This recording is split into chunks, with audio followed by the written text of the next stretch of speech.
These are the sacrum of different species. এখানেও as usual চারটা species দেওয়া আছে। এটা হচ্ছে sacrum of horse, এটা হচ্ছে sacrum of ox, এটা হচ্ছে sacrum of goat, এটা হচ্ছে sacrum of dog. এখন আইডেন্টিফাইং পয়েন্ট হচ্ছে তার স্পাইনাস প্রসেস থেকে আমরা চিনব। প্রথমত হর্সের ক্ষেত্রে স্পাইনাস প্রসেস থাকবে ডিভাইডেড, এখানে স্পাইনাস প্রসেসগুলো ডিভাইডেড থাকবে। আর এটা হচ্ছে ভেন্ট্রাল স্যাক্রাল ফোরামিনা, এটা হচ্ছে ডরসাল স্যাক্রাল ফোরামিনা, আর এগুলো থাকবে চারটা করে, এখানে একটা নাই, কেটে গেছে। সুতরাং আমাদের কনসার্নের বিষয় হচ্ছে স্পাইনাস প্রসেসটা, এটা হর্সের ক্ষেত্রে ডিভাইডেড। অক্সের ক্ষেত্রে স্পাইনাস প্রসেসটা আনডিভাইডেড এবং এটা একসাথে ফিউজ হয়ে মিডিয়ান স্যাক্রাল ক্রেস্ট গঠন করছে। এখানেও এজ ইউজুয়ালি ডরসাল স্যাক্রাল ফোরামিনা আছে, ভেন্ট্রাল স্যাক্রাল ফোরামিনা আছে। আবার হর্সের ক্ষেত্রে এই যে ফোরামেনগুলো, ভেন্ট্রাল স্যাক্রাল ফোরামেনগুলো উপর থেকে নিচ দিয়ে কিন্তু কমে গেছে সাইজে, কিন্তু অক্সের ক্ষেত্রে কমে নাই, সেম ইন নাম্বার এবং সেম ইন সাইজ।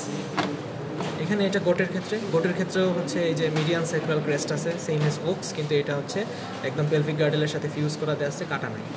আর এটা হচ্ছে গোটের ক্ষেত্রে বুঝবো কীভাবে, এখানেও মিডিয়ান স্যাক্রাল ক্রেস্ট আছে, এখানে ডরসাল স্যাক্রাল ফোরামিনা আছে দুইটা করে, মানে 2 পেয়ার্স, একটা দুইটা আর দুইটা, চারটা আছে।